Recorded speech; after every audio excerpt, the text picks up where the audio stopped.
Dr. Maluleke from Gauteng, and Dr. Crisp, who will take us in terms of the work that we are doing in the vaccine rollout. Let's appreciate South Africans who continue to follow the discussions and what we are briefing the nation on every Friday. We do believe that this is more important for us to continue updating the nation on how we are managing the pandemic, but also our vaccine rollout, and thank the broadcasters who are partners in making sure that we can be able to take the message to the houses, to the families, and to our people. In the last 24 hours, we saw the rise of numbers, passing almost 20,000. We are sitting at 21,584 new cases, and also which is higher than average number of new cases per day over the 7-day preceding that we have seen. The positivity testing rate has also increased from 27 to 28.4% in the last 24 hours. This shows increasing number in many provinces across actually, but Gauteng continues to be the epicenter of the new infections, with the number of new cases having risen to 12,806 last night, which represents 60% of the total number of new infections, but also a full positivity rate of 37%. We remain very worried about the increased number in hospitalization, which is putting a lot of strain in the health facilities in Gauteng. And as I said, we are joined by Dr. Nzagisi Maluleke, who will present to the public the situation in Gauteng in terms of the hospitalization and how the province is dealing with management of the pandemic and the surge. The trends are clearly showing that other provinces which are currently lagging are going to experience almost the same trend we are seeing in Gauteng, most notably in the Western Cape when we look at last night number and the Northwest, due to increasing numbers. But what worries as well is the positivity rate. If you look how Limpopo has almost 42% of positivity rate, which is leading in terms of positivity rate. We are also paying attention to what is happening in the Eastern Cape and as well as KwaZulu-Natal. So many provinces, we can say that almost at red alert for us, looking at the numbers and how the pandemic is performing. During the week, we briefed the nation, actually it's last week, nation about the emergence of a new variant in the country known as Delta. This actually is driving the third wave, and would understand that if we look in terms of the waves that we've seen, we had the Alpha that drove the first wave, we had the Beta that drove the second wave, now Delta is driving the third wave in terms of domination of the numbers that we see in terms of the variant that is present. The Delta variant, as we all will remember what has been briefed, what we took you through last week, first identified in India, I think we need to say, in October last year, but I think where many people tend to say, why didn't you close the borders of India, and are forgetting that it's actually now has been detected in 85 countries, including several countries in the continent. And it's actually rapidly becoming the dominant variant in many countries. So the question around whether you should have closed India, I think does not arise, because when you look at where this variant exists and has been dominant, you'd see that that would have been a bit of a futile exercise if you take it that way.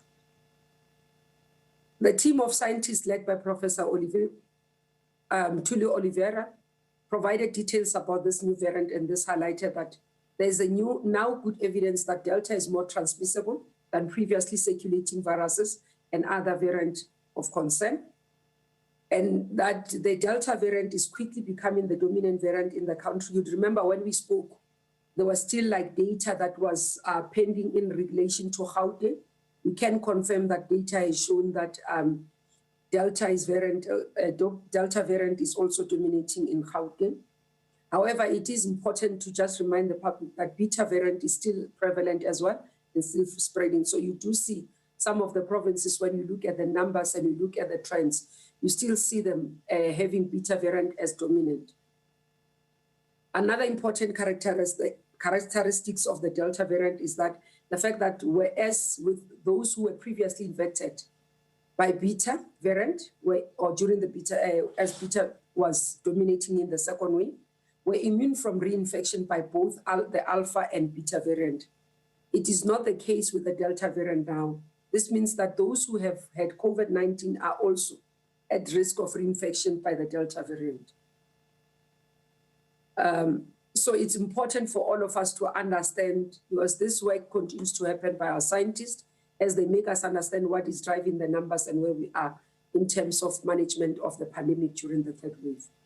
In terms of vaccine delivery, we indicated previously that we are expecting more vaccines to come in the country. Pfizer has delivered nearly 4.5 million doses as promised in Q2.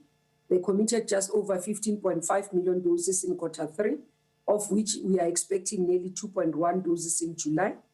Johnson & Johnson have so far delivered 500,000 early access doses used for Sisonke, 300 market doses 2 weeks ago, and 1.2 million doses landed last week. These doses all need to be used by 11 August, as we previously communicated. We are waiting for confirmation of delivery of the remaining 500,000 more doses that were part to replace the 2 million that we spoke about. In total, in the last 24 hours, we've been able to vaccinate almost 122,000 people. And also KwaZulu-Natal, just to note that KwaZulu-Natal is leading the pack, followed by Gauteng, Eastern Cape, Western Cape, and so on. But what we are interested in as well in terms of the vaccination program is to see the spread across the provinces in terms of the districts. We are encouraged that the number of vaccinations per day has surpassed 120,000, and we're expecting to surpass 150,000 per day over the next 7 days. And this, Dr. Crispo will take us in detail, and maybe just to indicate, we still, because sometimes people see the numbers daily on weekends, and they say what we are providing is not factual.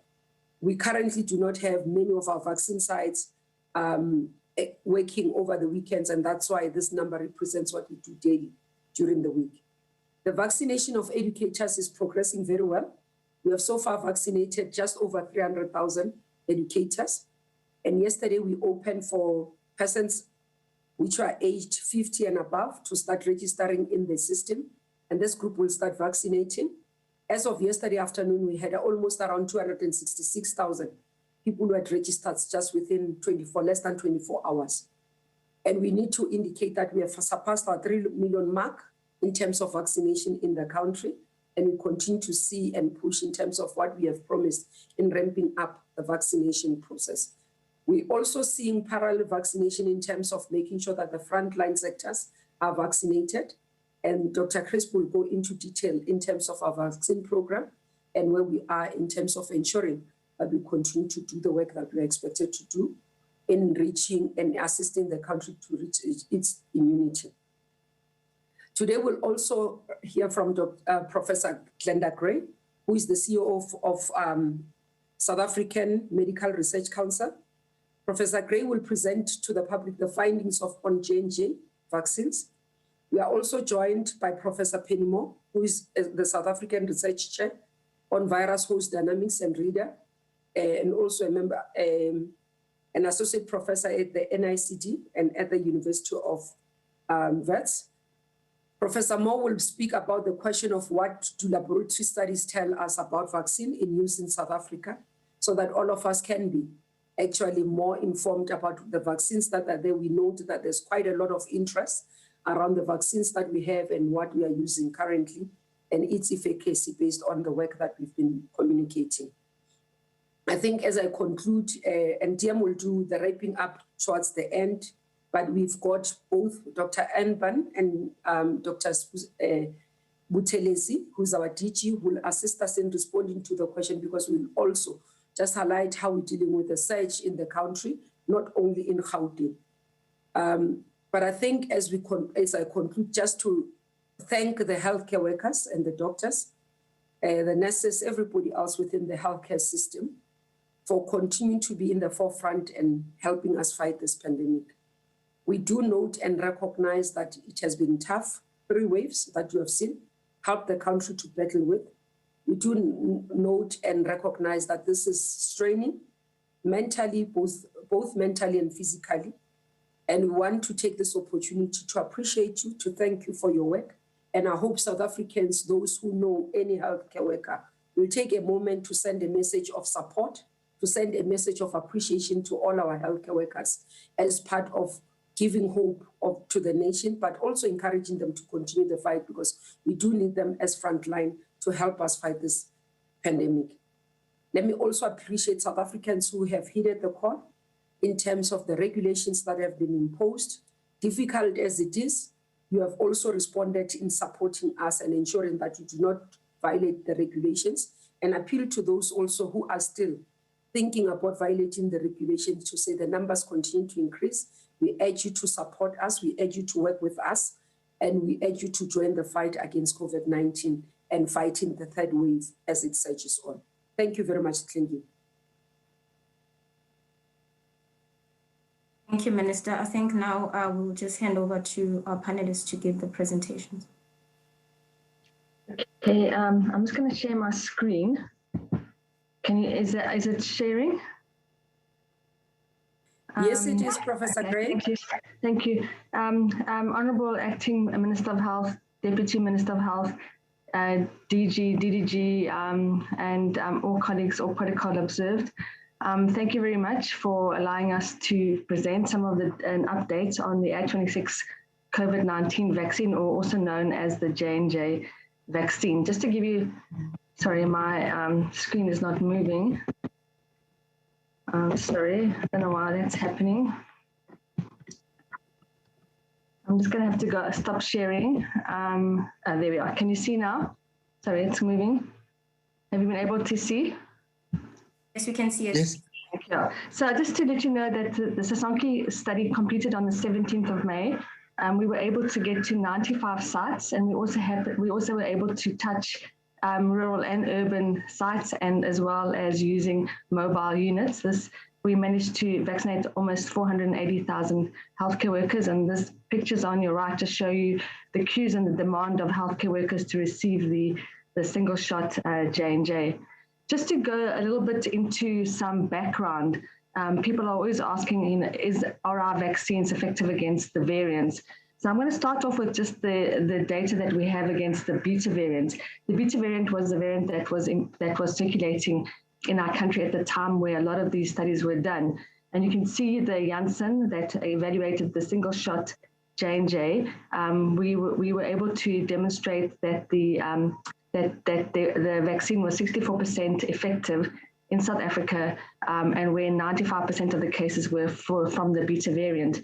When we look at the Novavax vaccine that was also conducted at the time where the beta variant was circulating, we saw also a drop down in efficacy to 48.6% in South Africa. And then also with AstraZeneca, there was a study being conducted which showed 10% vaccine efficacy against the beta variant. And you can see the beta variant did reduce the efficacy of all the vaccines, whether it was the J&J, the Novavax, or the AstraZeneca. And so obviously the next, so this slide just shows you that the J&J vaccine results, because the study was conducted all over the world, supports protection against emerging variants. And so if you look at this slide, it shows where the studies were conducted in the United States, in the Americas, and in South Africa. And when we look at the vaccine efficacy in America, we see that it is 86% against the D14G variant, which was circulating at that stage. When we look at the vaccine efficacy in Brazil, we see it was around 88% effective, where the P2 vaccine was a dominant, was at around 69%. And then in South Africa at that stage, where 95% of the variant circulating was the beta variant, we see that the vaccine was 82% protective in severe or critical disease. So we see that the vaccine is protective against emerging variants. So the question we have to ask is, how does the J&J vaccine compare between Delta versus beta variant of concern? So what we have seen and what results will be coming out is that the in vitro work, the J&J vaccine works better against Delta and gets better over time with both Delta and Beta variants of concern. So this is very important to show, and I'll show you that data right now. So if you look at this, this is a study done, and it's in participants, and it follows people up over time. On your right, on your left is the people who got the placebo. So you can see there's no impact there. And on your right are two graphs. One is at day 29, so 28 days after receiving the vaccine, and the other one is at day 239, which is after receiving the vaccine. And you can see, and I've marked in red bubbles and in arrows, the Beta variant and the Delta variant. So if we go to day 21, this is 28 days roughly after your first vaccine, you can see that as compared to the Washington strain or the ancestral strain, which is WA1 2020, that the A26 vaccine works best against this strain. However, if you look at day 29 for the Beta variant that was circulating in our country and the Delta, you can see that there's less escape with the Delta variant as compared to the Beta. But over time, both improve, and that by the time you get to day 239, you can see that the Delta, the activity against Delta is almost as good against the Washington strain. And Penny will speak more about this in the future. But what this slide shows is that the immune response matures over time, and in fact, the vaccine gets better with both the Delta and the Beta virus over time. So the question I get asked all the time from healthcare workers is, do we need to boost the J&J vaccine? And from the data that I'm going to show you now, the answer is no, we don't need to boost just yet. So this slide just shows the tests that we do in individuals who are in clinical trials. And this is taken from participants who got either one shot or two shots of the J&J vaccine, and looks at various markers of the immune response. We look at antibody titers, we look at neutralizing antibody titers, we look at CD4 and CD8 T cell responses. So we look at both humoral. To get a protection against a vaccine, you need to look at both the humoral and the cellular immune responses.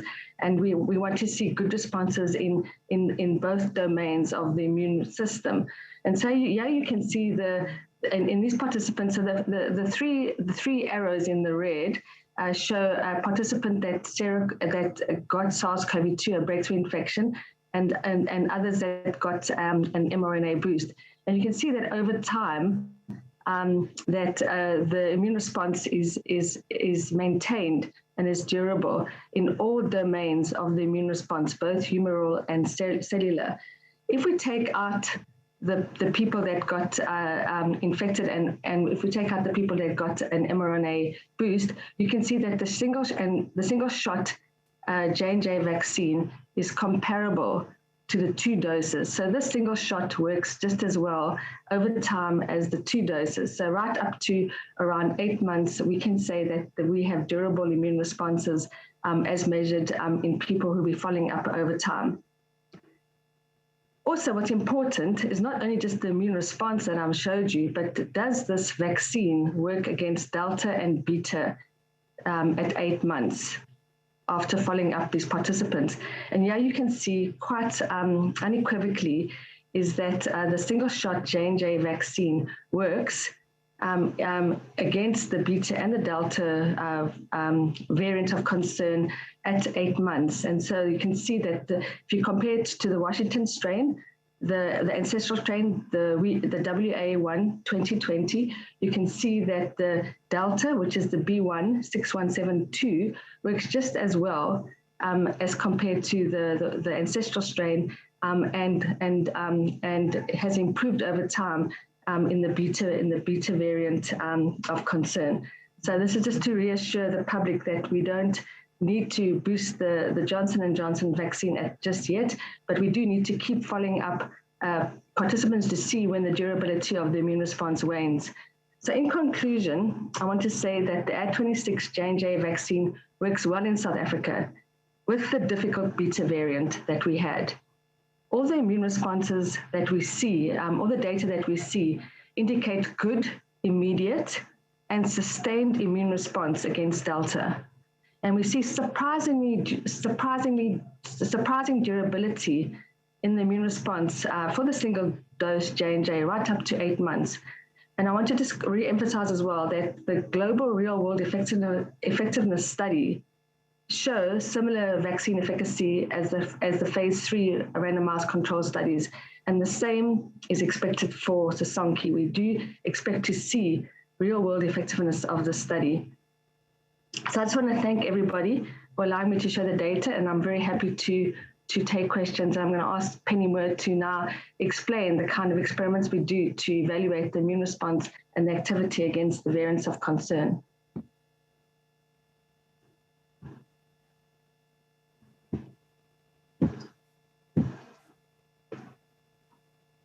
Good morning, Honourable Minister and colleagues. Yes, thank you, Linda. I'm going to take a little bit of a step back and try to explain in a little bit more detail how we do these kinds of laboratory assays and what they tell us about the vaccines that are currently being used in South Africa.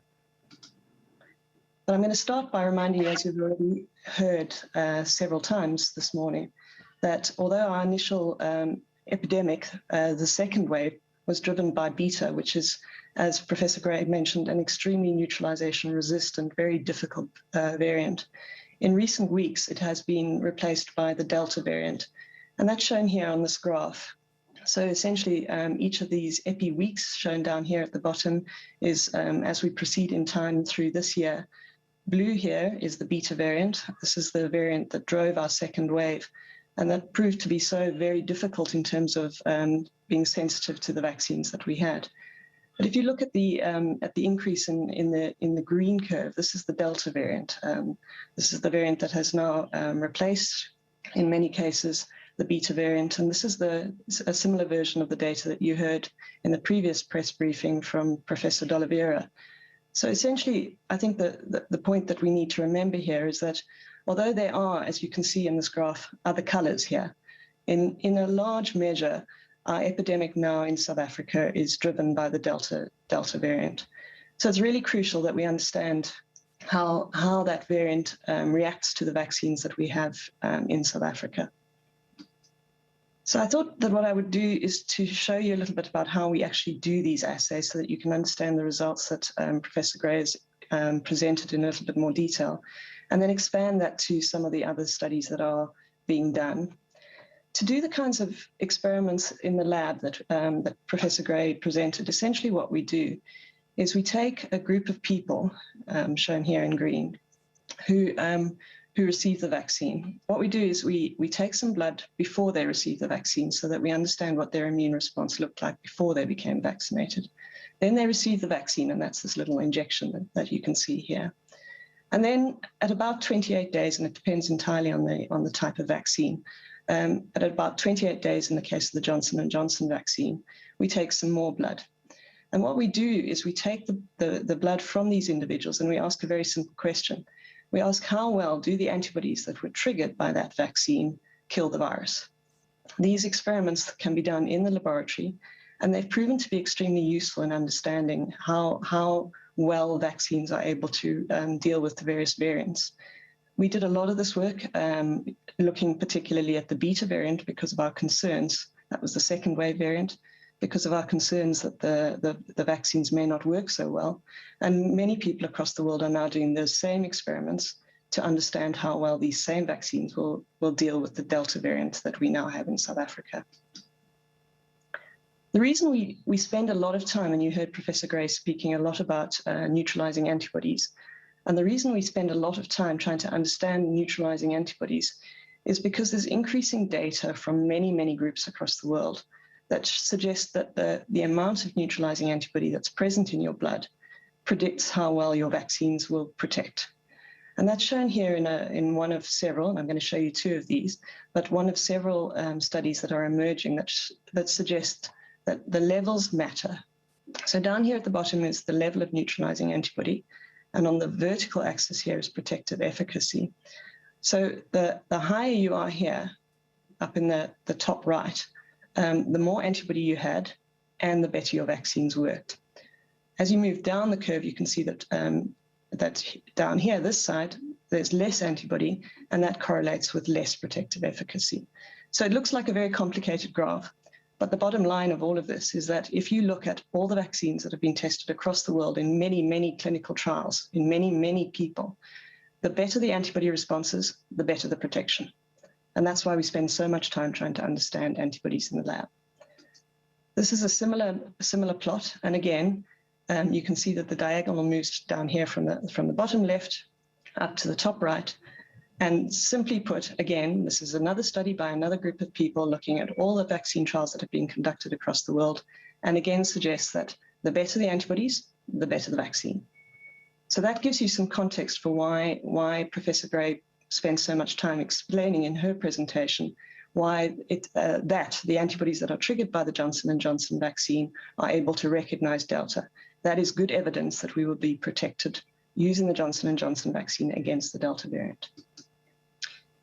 Happily, it is not just the Johnson & Johnson vaccine where we see promising laboratory data against the Delta variant. This is data, published data from a group in the United Kingdom looking at two more vaccines, the Pfizer vaccine here on the left-hand side and the AstraZeneca vaccine on the right-hand side. It's a slightly complicated graph, so I'm going to go through it slowly. But essentially, what you need to focus on is the original variant, the beta variant that dominated our second wave, and now the Delta variant that dominates our third wave. These numbers up here give you an indication of how good the antibodies are. So for the Pfizer vaccine, against the original variant, the antibodies were really good, more than 1,000. Against beta, the antibodies dropped right down to 146, indicating that the vaccines would not work so well against the beta variant. But when we look at the Delta variant, which is now the variant that's circulating in South Africa, you can see the numbers have gone back up again. And remember, I said the higher the numbers, the higher the level of antibodies, the better the chances are that the vaccine will protect. It's the same here when you look at the AstraZeneca vaccine.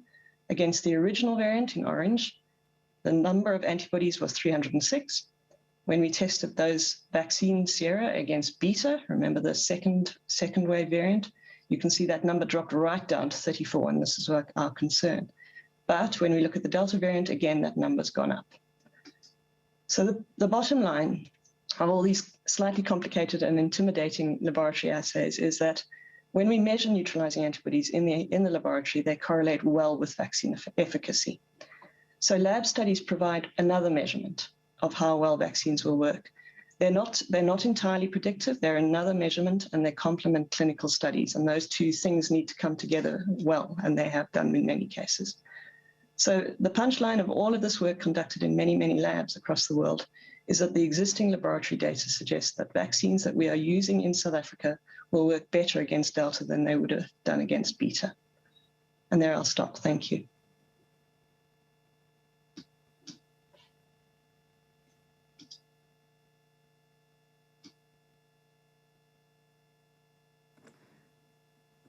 Okay, thank you so much. I think we will then take Dr. Nzagisi Maluleke from Gauteng for the next one.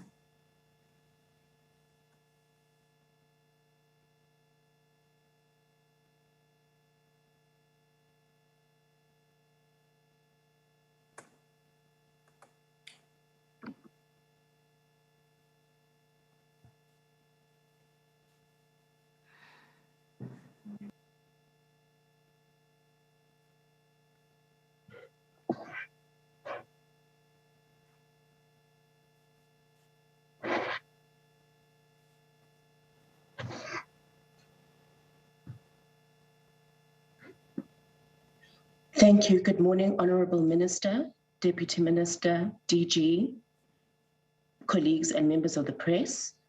I'm going to be giving a brief summary of the work that has been done and is being done on the various hospital platforms across the Gauteng Department of Health.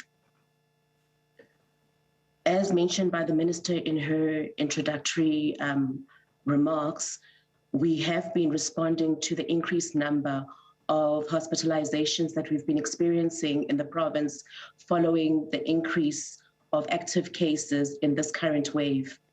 As of the 23rd of June, the 7-day rolling average of new admissions was 631. This average number of new admissions is approaching the peak that we observed during the second wave of 649. We've been taking recommendation from the modeling team that's been led by Prof. Malado as to the number of hospital beds that we need to avail for this current wave. First, modeling predictions predicted that the Gauteng Department of Health across both private and public sector would need to avail 6,000 beds to be able to respond to the third wave. This was taking into base case scenario of active cases. Worst case, it was recommended that we would need 8,000 beds. However, in light of the news that we now have the Delta variant being dominant within our province, Prof. Malado and team had to go and recalculate these modeling predictions, and the predictions now state that we need to ensure that we have 9,500 hospital beds that are available across both public and private sector. So in response to this recommendation, we have been doing work, firstly, around ensuring that our health infrastructure as well as health technology is available. This is work that has been done since last year, March, during the first wave, and has been ongoing as we create permanent long-term additional capacity for the province, and also ensuring that we are able to provide infrastructure that is of quality to respond to the needs for health service delivery. We've looked from the pool of hospital beds that we have across the province, from the 18,000 odd beds that we have. And what we've been doing since March of last year is decanting wards in existing facilities to upgrade them in line with the WHO standards for COVID-19 care. We've also repurposed a number of additional beds across facilities and built a few alternative building technology facilities. And when numbers were increasing and considerations were made, field hospitals have been opened and as well as closed as the need arises.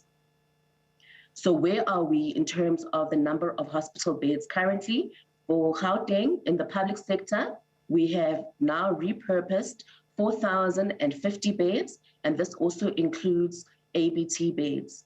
At the beginning of this wave, we had 2,728 beds. Additional beds that we have added to the system for particularly COVID-19 cases are 1,322. This is just some of the facilities that have been added. The Bronchosprayed facility, which is a donation from BMW, is a 150-bedded unit that is in Tshwane. Then we've got Jubilee, which is a 300-bedded ABT structure, also in Tshwane. Coupled with Jubilee, we also have Dr. George Mukari ABT in the Tshwane region. And on the West Rand, we have renovated the Anglo Gold Ashanti Hospital, which was a donation to us from the mining industry.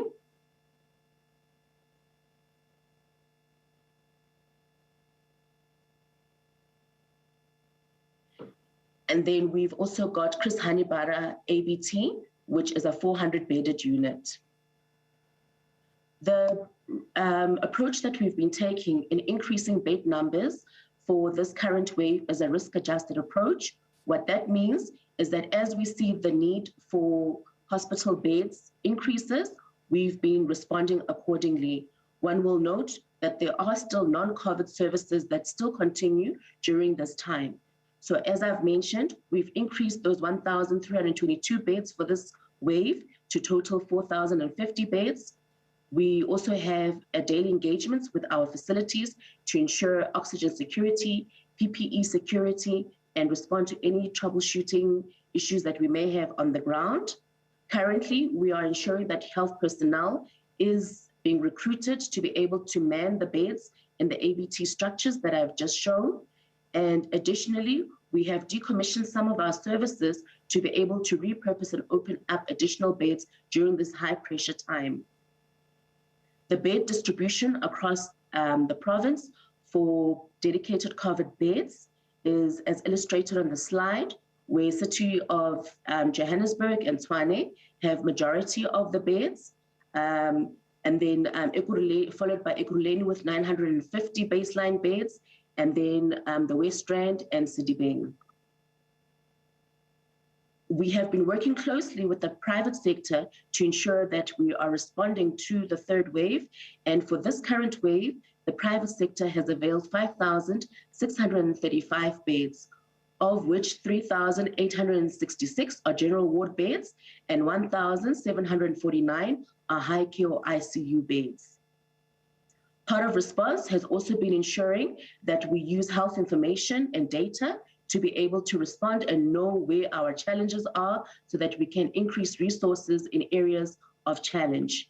We have a bed management dashboard, which is an operational tool that we're using to see which facilities have the highest number of admissions, which facilities have the highest number of PUIs, and also where the pressures are, whether they're in general ward beds or in high care beds, so that we respond accordingly. So the question always is how many hospital beds are available, and current hospitalizations across the province for COVID positive patients lies at 7,515. 5,105 of those COVID positive patients are lying within private hospital beds, and then 2,410 are within the public sector. Both private and public sector bed occupancy rate is sitting at 91%. Majority of the patients in private are within the net care hospital groups. And then as far as the patients who are in the public sector, I will illustrate by district where they are. So as mentioned, had we not increased dedicated COVID beds for this wave, we would have been sitting at a bed occupancy rate of 135%. But from responding to the recommendations from the modeling team, we now are sitting at a bed occupancy rate of 91% when we include our PUIs. We include our PUIs because we are responsive to the fact that our PUIs are also ill and also require a hospital bed. PUIs are patients who are under investigation awaiting the COVID results. In the city of Johannesburg, we've been seeing particular pressures, especially at Chris Hani Bara, which has been bearing the brunt of majority of the patients in this province. They have been given additional human resources, which I will speak about later, and also have the ABT, which they are using together with staff from Charlotte and SANDF as a step-down facility from the COVID corridor that they've created within the hospital. Ekurhuleni does not have as much pressure currently in terms of bed occupancy rate compared to the other districts, but we do continue to keep an eye on them. Majority of the patients within this particular district are at Tambo and Tembisa, and they have been also referring stable patients to bronchospray in Tshwane. Sedibeng had a few pressures 2-3 weeks back after outbreaks in the region. We then commissioned a team from the Gauteng Department of Health, as well as the WHO, to assist us in alleviating the pressures within this current district. And one can see that that team has been is tremendously assisting in ensuring that the bed occupancy rate doesn't increase above this 80% that they've been sitting at currently. Tshwane is of concern. 2-3 weeks back, they've had outbreaks in Tshwane region health sub-district 3, and we are now seeing those patients. They currently account for over 40% of the patients that have been admitted within the Tshwane region. West Rand has been a region that we've been keeping a close eye on, as they've been having tremendous pressure for the last 2 weeks due to the influx of patients, firstly, that would have originally have gone to Charlotte, But Charlotte staff has also been deployed to Lerato to open up additional beds in order to assist them. And Lerato has also been sending some of their patients to their sister hospitals in the region, including AngloGold Ashanti. One major pillar of response has been the human resource response. And we do know that human resources for health are a scarce skill, and they're often a challenge to acquire. In the Gauteng Department of Health, we've been responding through the different waves by availing budget to be able to add additional personnel and assist the facilities, especially those with high pressures. And currently, for this current wave, we've added 5,541 health personnel.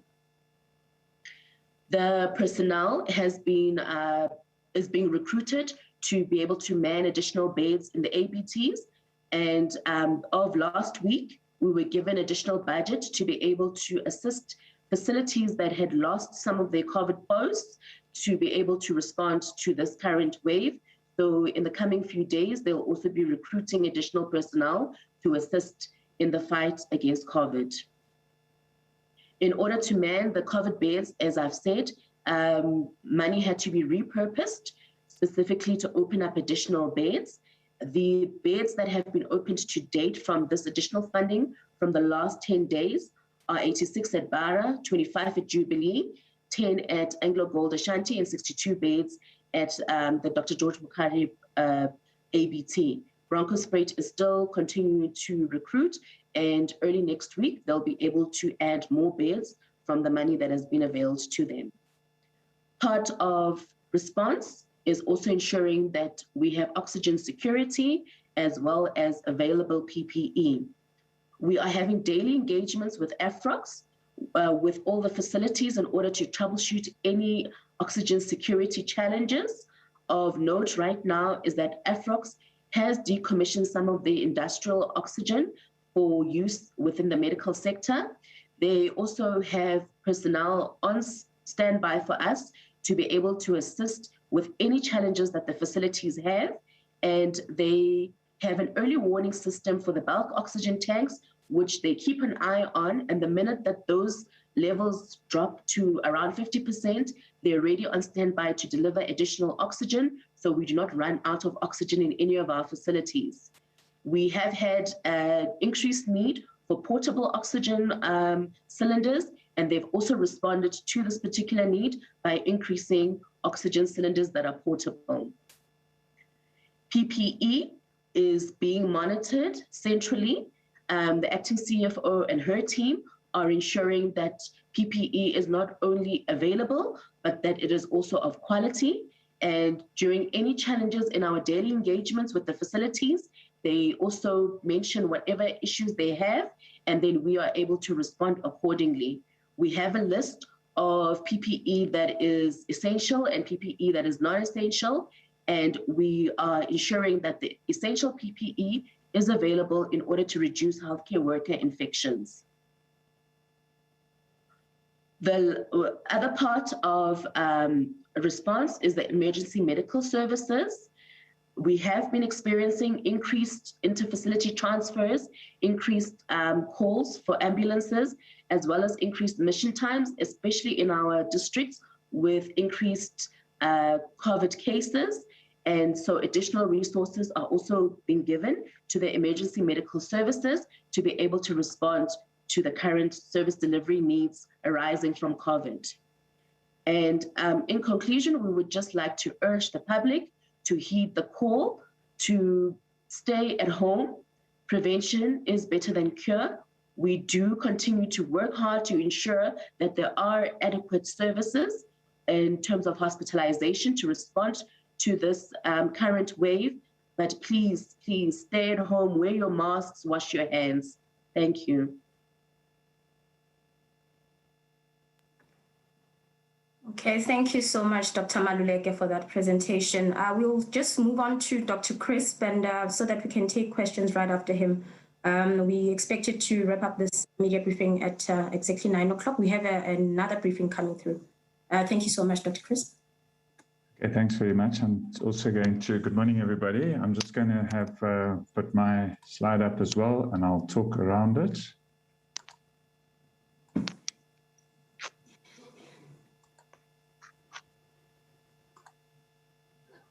Okay, thanks very much. So the question is, with all these good information and the good news that our vaccines work, the question is how far and how fast can we get the vaccine out into the community?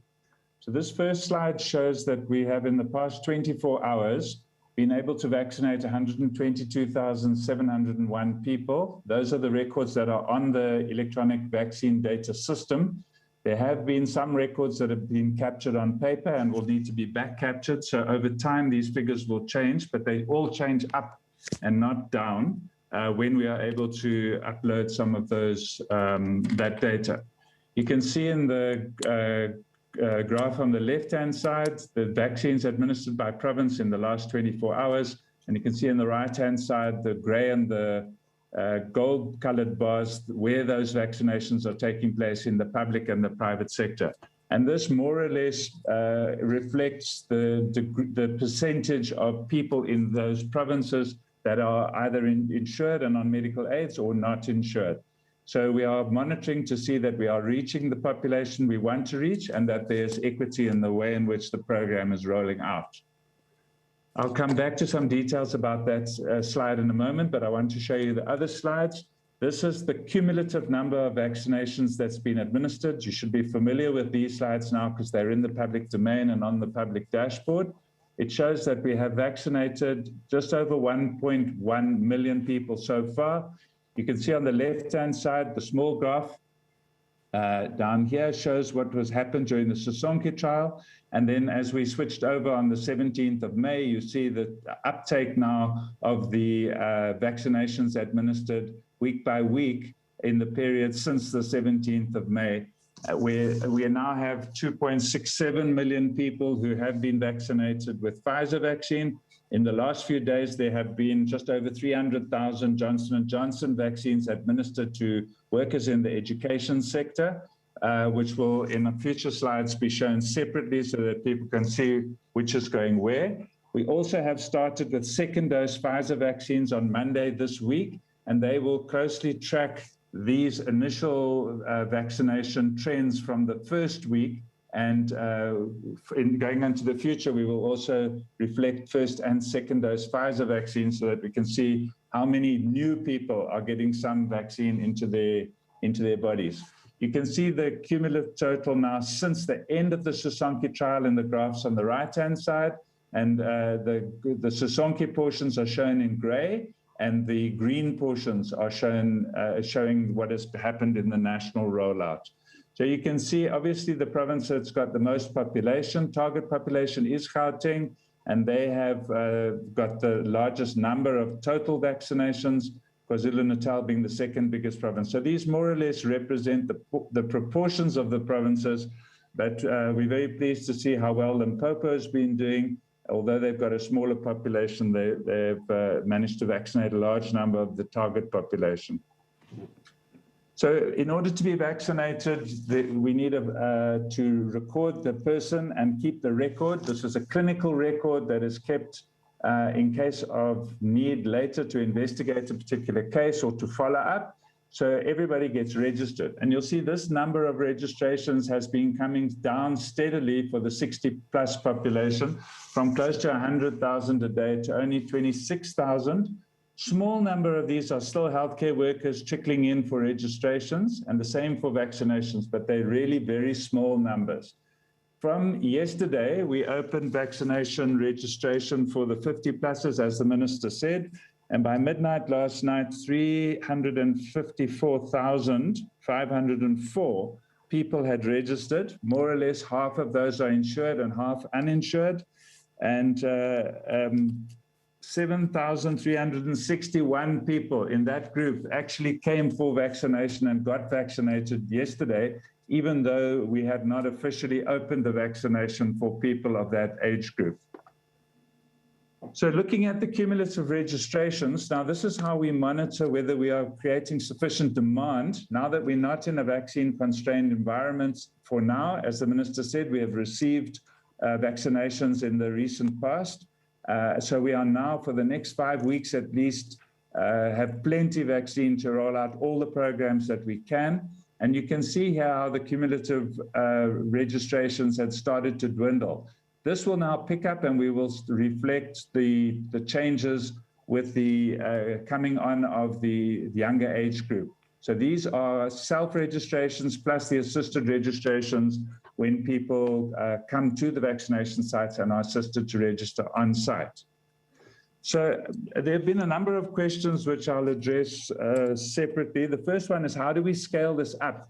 Because we've seen that we are now able to do, we have been doing 110 to 120,000 vaccinations per day, which is an improvement. But if we're going to target to get to 250 and even up to 300,000 a day, we need two things to happen. One, more vaccination sites with staff and vaccines, and two, more people in the demand that are routinely coming to these sites for vaccinations. So the plan was always to increase by age. And we have now started to see a dwindling number of people in the 60-plus category, and that's why we've opened from 50 to 59. In that cohort of our country's population, there are 4.8 million people, and we expect to see at least 65% of them, which would be around 3.3 million in that group.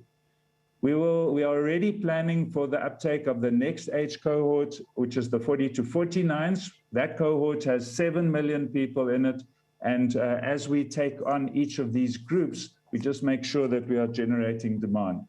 The reason why we are targeting age groups is because there's plenty clinical evidence that age is a major factor, more than any other factor, in keeping people well and out of hospital with severe infections. You can still get mild infections, as the other presentations have shown, but our objective is to keep people out of hospital at least, and then to build up herd immunity. So the way we are doing it is we have the community program, which I've been talking about, which targets in the primary healthcare system in the public and the private domain.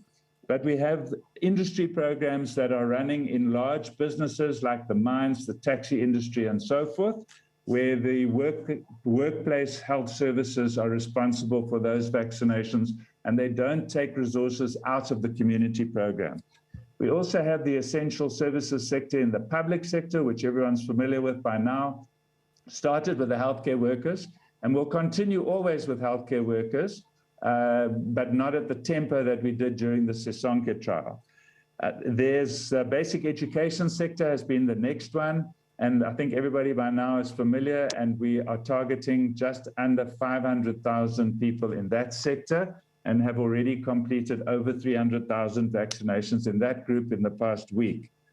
The other sectors which have already been announced previously by the Minister, and I'll just remind you about them, is that the South African Police Service is launching their program on the 5th, and there will be further announcements about that.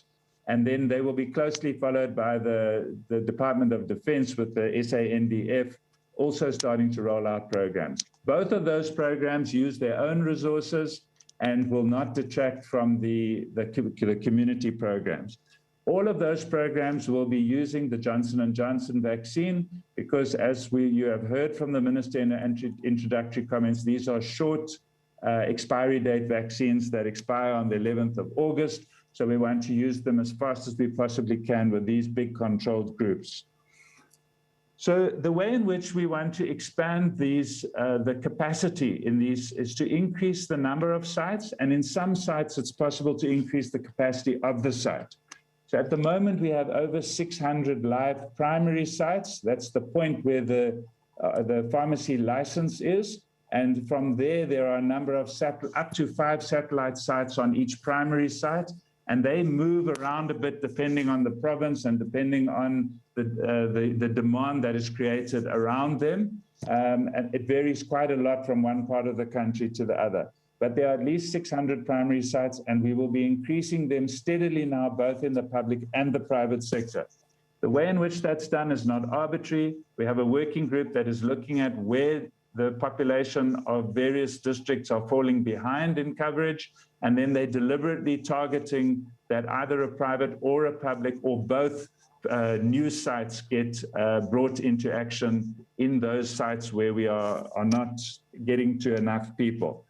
There are specific and deliberate outreaches which will continue to the 60+ population. They're quite different in rural and urban areas. And most interesting, which we've also reported before, is that the rural areas are managing to register far greater proportion of their elderly population than urban areas. And there's a lot of work for us all to do to understand why urban dwellers are not registering, especially elderly urban dwellers are not registering. We do believe that there's evidence from elsewhere in the world that when this 50+ population start to register and be vaccinated, they bring the elderly, the older elderly, let's call them, with them to vaccination sites. And we are going to be monitoring that trend to see if it is what happens in our country. We obviously have to improve the distribution both of the sites and of the vaccines, and we are trying to shorten and make the vaccine distribution to sites more agile than it has been up to now. So far, it is looking good, and we are satisfied that the vaccine in the pipeline is at least stable for 7 days, so that we never run out of vaccine in the process of getting the vaccine to people. There are a number of other initiatives which are pending. We are planning some mass vaccination sites, which obviously we won't use during a peak wave. But once the wave is over, we will hopefully be ready to have mass vaccination sites available in the metropolitan areas.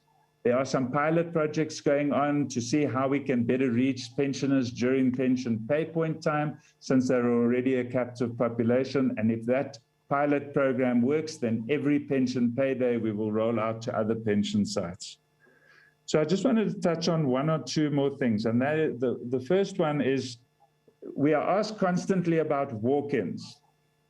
Now, the policy has been explained, and we'll try to continue to explain it, that walk-ins are an inevitable part and an important part of the vaccination program.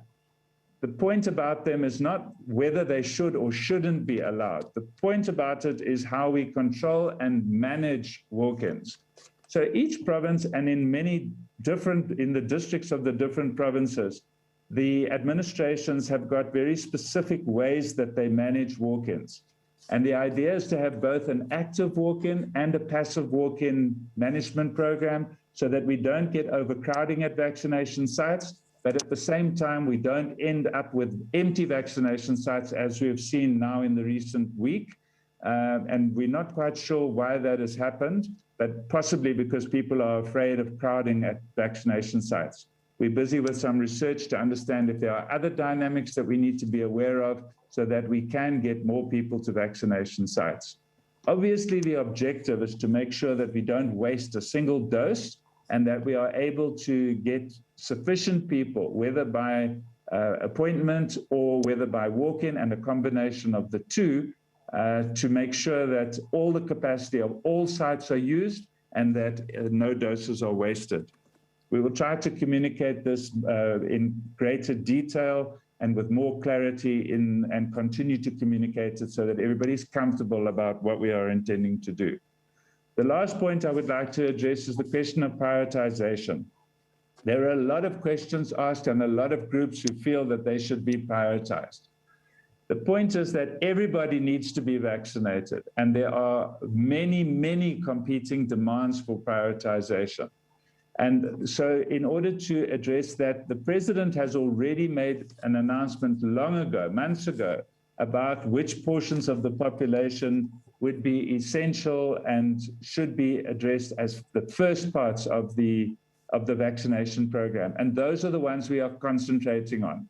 And so that is why we will continue to do the age-specific general population vaccination as our primary concern, but then make sure that our essential services are protected as soon as possible so that they are able to continue to serve us as the public.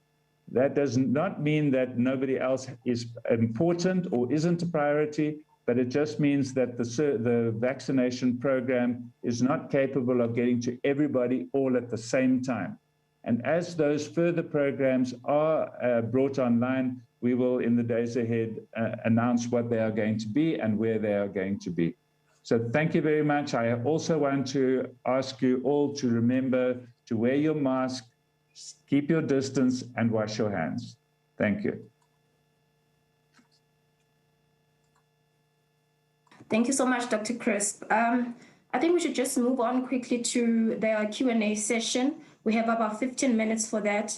The Director General of the Department of Health, Dr. Sandile Buteles, is also here, and he'll also be fielding some of the questions. Let me just get right to it. We have a couple of questions that have come through the chat, and some of them we'll just distribute them accordingly, and I think Minister will also provide a guide in terms of some of those questions. We have a question from Ndebu, who's asking about the effectiveness of the vaccines, which is an issue that has been addressed already. I suppose that Professor Gray and Professor Moore are going to reflect more on that, but then we don't have much time as it has been responded.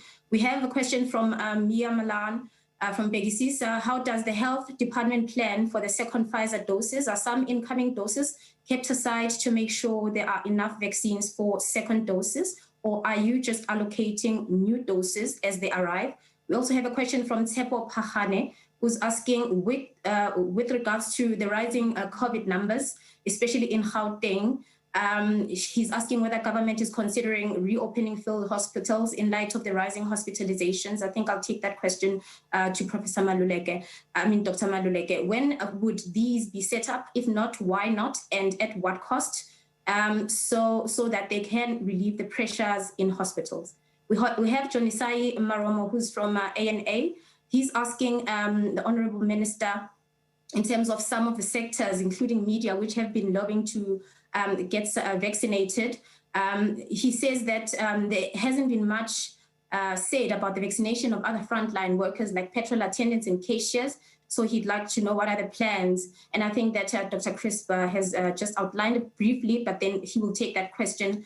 And we also have a question from Brent, asking why did the Sisonke numbers go up by 5 vaccinations this week after being stagnant for so long? Question 2, why was the Sisonke trial numbers removed from the report of the 30th of June and then re-added on the 1st of July? He's talking about us having a deficit.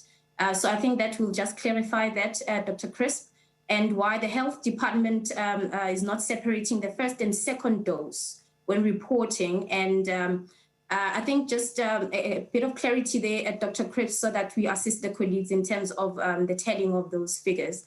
And then we also have Kate Alexandra, a question to the panelists. Some between 50 and 59 have now received their first dose of Pfizer. Some apparently have gone straight to vaccination sites. She's talking about the walk-ins that Dr. Crisp has just briefly spoken to. So what is the official view on that? That question has been answered.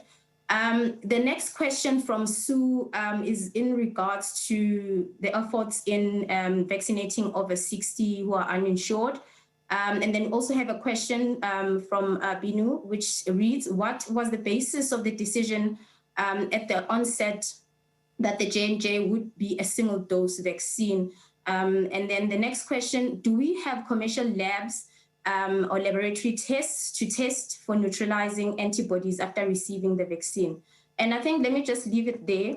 And then maybe let's start with the minister in terms of some of the responses. Thanks.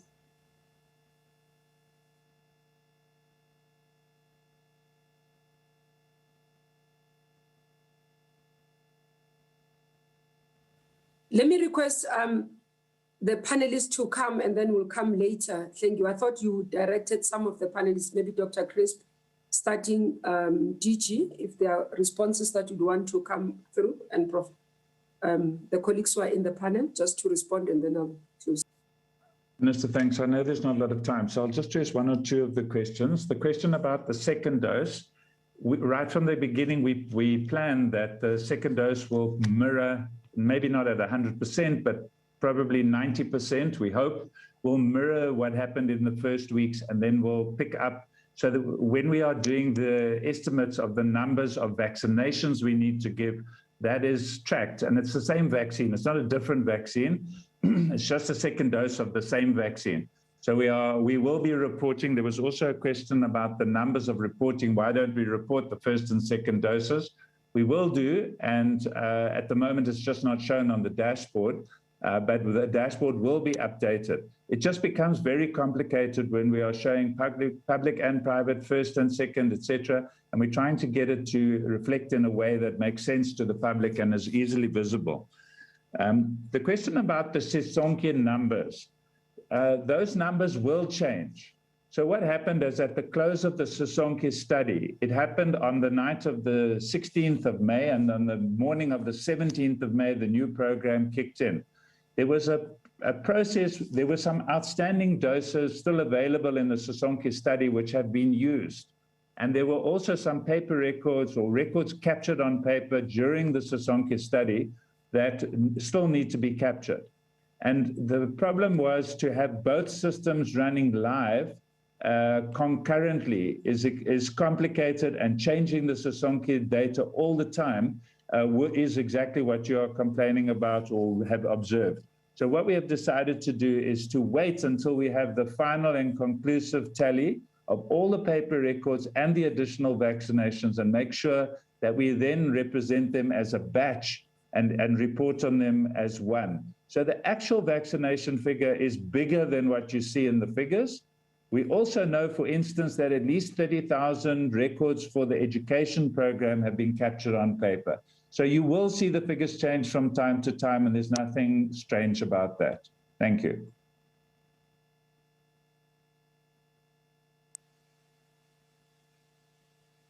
DG, or anything from your side?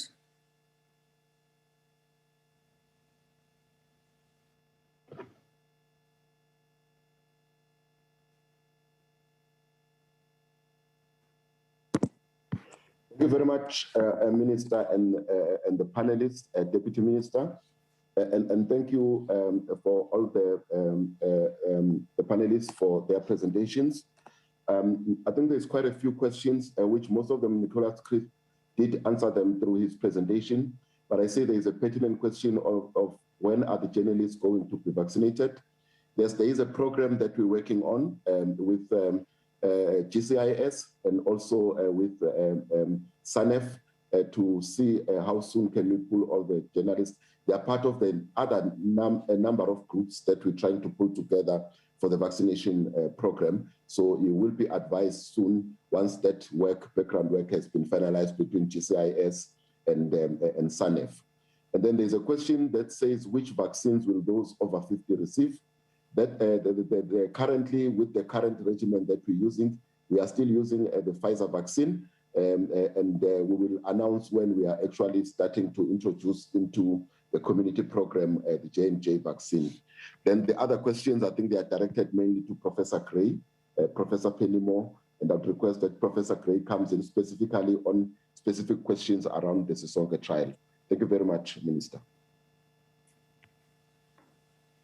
Dr. Malu, thanks, DG. Dr. Maluleke. Thank you, Minister. I wanted to respond to the question concerning the field hospitals.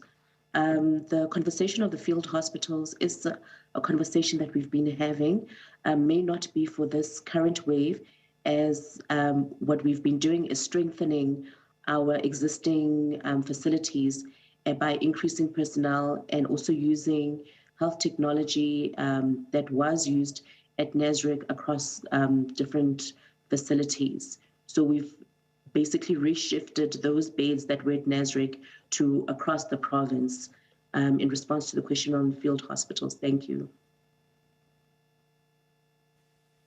Thank you. Anyone, any comments, Dr. Gray and Professor Gray and Professor Moore? Sure. I want to just say that the single dose J&J vaccine was designed as an emergency response And so we're also evaluating the J&J in a 2-dose response, and those results will be available towards the end of the year. But we needed an urgent solution and an urgent and emergency response for vaccination. And so that is why the first Ensemble 1 was designed as a single shot vaccine. And as we've shown is that in the randomized control study and in vitro and in immunogenicity studies that we do have durable immune responses. We knew that we would have durable immune responses because we have data from the Zika virus, which is also an Ad26. It also shows durability. So this concurs with all the other data that we have on the Ad26 platform.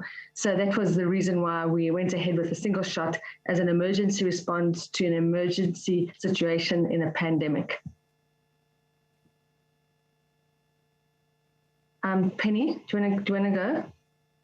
Yes, thanks. So a couple of questions that I'd like to try and answer. The first is, do the vaccines work? And I think we want to reiterate that all the existing data that we have, laboratory immunogenicity data, effectiveness data, suggests that the vaccines that we have will work against the Delta variant. The second thing, I'm sorry about the dogs barking. The second thing is a question around antibody testing. This is a question about whether people who've been vaccinated can go out and test to see whether they have good antibody responses. We are not recommending that people do this for many, many reasons. Several of the commercial tests pick up antibodies to another part of the virus. So they're not informative. They don't tell you whether your body has responded to the vaccine. The second reason is that often people go to go and test for antibodies at a point at which their bodies haven't made the antibodies yet. Professor Gray showed you that antibodies take a little while to develop, and often it's misleading to go and get a test. And then the third reason is to really reiterate that while antibodies are a major part of your response to vaccination, there are lots of other aspects of your immune system, and they all kind of come together to protect you in vaccination. So there are many, many reasons why we recommend that antibody testing is not helpful at this stage, and there are no commercial tests for neutralizing antibodies, which are really the key antibodies. Neutralizing antibodies are a specific subset. And then there was a question around transmissibility after vaccination, which I think is worth addressing.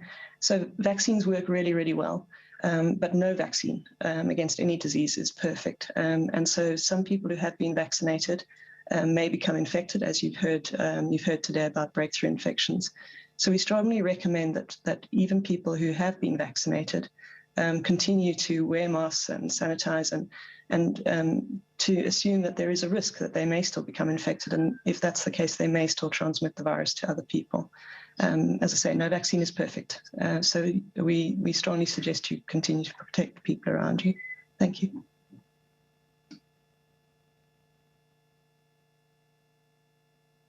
Thank you. I'm not so sure which other questions are still pending. Okay, we do have a question, but I think that some of the questions we'll end up having to respond to in writing, given the time factor. But maybe I can just read one. I think it relates to Gauteng Minister. So the one question from Gauteng, let me just get to it. Okay, so the other question from Gauteng relates to the field hospitals that have been closed down. And I think the question is just to ask whether or not these, why have they been closed down in the first place, and what is their plan in that regard? But the other questions, I think Minister will then have to take offline given the time so that you are able to give space to the other media briefing that has to take place. Maybe let's allow the DM to come through. I think we have been able to deal with quite a lot of issues. We'll continue to deal with the inputs as we interact with the stakeholders and media houses. But maybe on that one thing, it was explained in terms of the field hospitals that it was seen against the costs at the time. I think we dealt with it even in the last media briefing and in this week. We continue to ensure that all South Africans can be covered in terms of vaccine rollout. The 60 plus, maybe just to indicate, are not yet closed. So those of us who have family members who have 60 plus population, let's ensure that they register and they go and get their vaccine. 50+ population has been open. There's been questions about the lower ages, the 40+, the 30+, and the comorbidities. Maybe just to explain on the comorbidities, because it's a question in the chat group. The issue, it will be difficult to determine when a person walks into a registration site and say that I'm a comorbidity, how will it be? So there are certain things that would have been announced. And as we look at practicability or the practical way of implementing, you find that the feedback is that it's not going to be easy to implement it. So that's why there will be a review. And that the belief is that when we look at what we are doing, it's very clear that we'll be able to do that in terms of the age groups that are higher. But the more important thing is for us to ramp up the vaccine rollout and reach out to as many citizens as possible, including those that are at risk. So that's what I just wanted to say in closing, and thank everyone from my side, and hand over to the DM to do the closing remarks for us. Thank you very much, Honorable Minister. Let me also pass my regards to all the panelists, DG, Dr. Crisp, Professor Gray, and all the other panelists. We are indeed, as already reported by the Minister, that we are indeed in the eye of the storm of the third wave of the COVID-19, as we can see over the last 7 days, the last 14 days. We've surpassed the levels of daily infections, which we realized during the first wave and the second wave. Just looking at the numbers just of yesterday, as alluded to by the Minister, that we have again crossed the 20,000 daily infections, this time with Gauteng almost double the second wave maximum daily infections.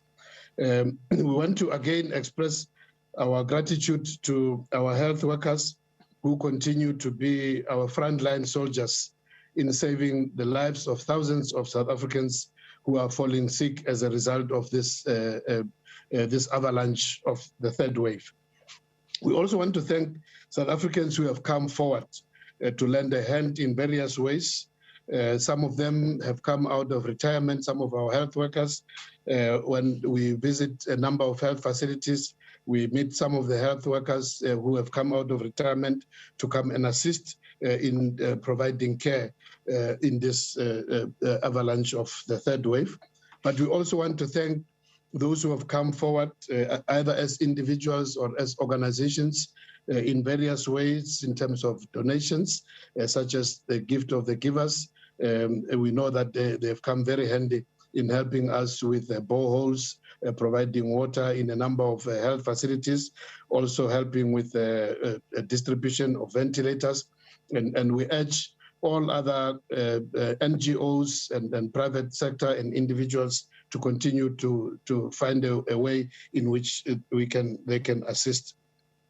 We are indeed working with all the provinces to address the challenge of the demand for hospital beds, including high care and ICU, including other consumables such as oxygen. We thank our colleagues from the Ministry of Finance, National Treasury, for having made additional resources, financial resources available, but also the Solidarity Fund.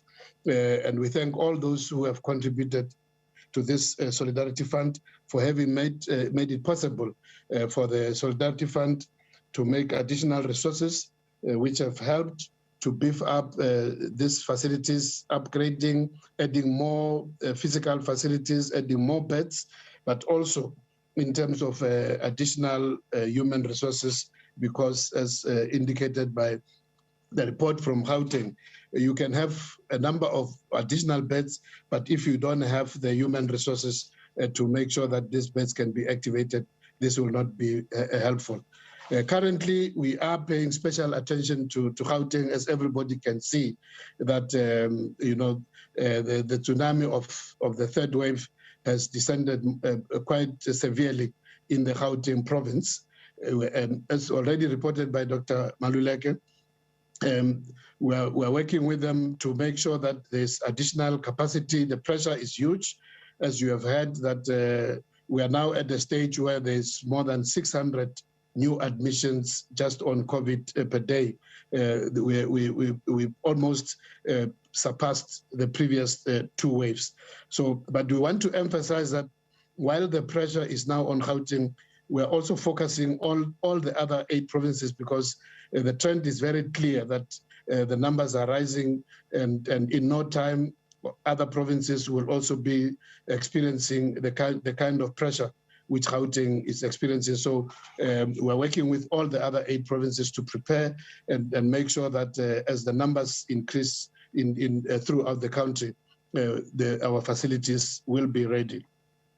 I wish to again remind South Africans in as far as the preventative measures, as already mentioned by the Minister and Dr. Crisp, that as of yesterday, we have opened up for the 50 plus, and we are encouraged by the numbers reported already, with just under 400,000 already registered, and we're very optimistic that more and more of the over 50s will be coming forward to register.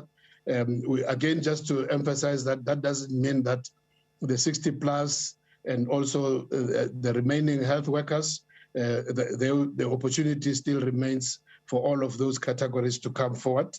We also hope to complete, as agreed with the education sector, that over the next 6 days, by the 8th of July, we should be completing the education sector. This will make it possible, as indicated by Dr. Crisp, that we will be able to move into other sectors. Our intention is to operate the twin track. On the one hand, in terms of the general population, we will be pursuing the age-based categorization.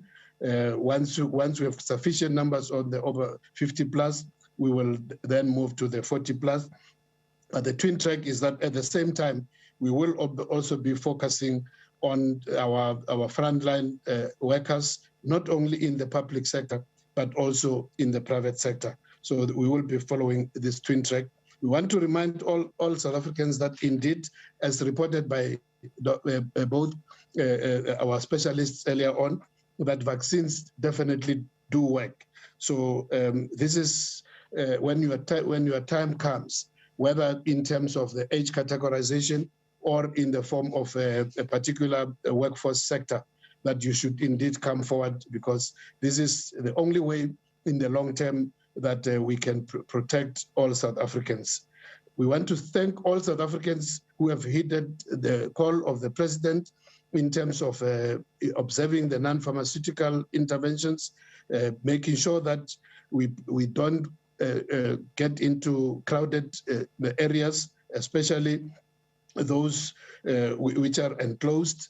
Also making sure that we continue to wear our masks, that we wash our hands and sanitize. We urge all South Africans to observe the regulations as announced by the President on Sunday in terms of the level 4. Together, working together between the government, the civil society, and all role players, individuals, we can indeed protect life, we can save lives, and at the same time save livelihoods. Working together, we can defeat a COVID-19 pandemic. Thank you very much.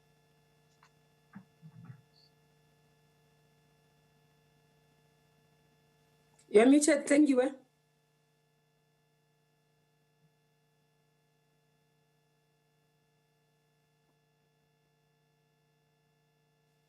Thank you. You are muted. We didn't hear. Thank you, Minister. I'm just battling with my gadget. But thanks so much, colleagues, and the public that has joined this platform this morning. Thanks to our panelists who have come to present the important information that they've given us today. We are going to now convene in the next briefing next week, Friday, same time, 7:30. And thanks for everyone, for everything that you've been able to assist with today. And we'll see you next week. Thank you. Thank you. So there you have it, latest briefing, and a very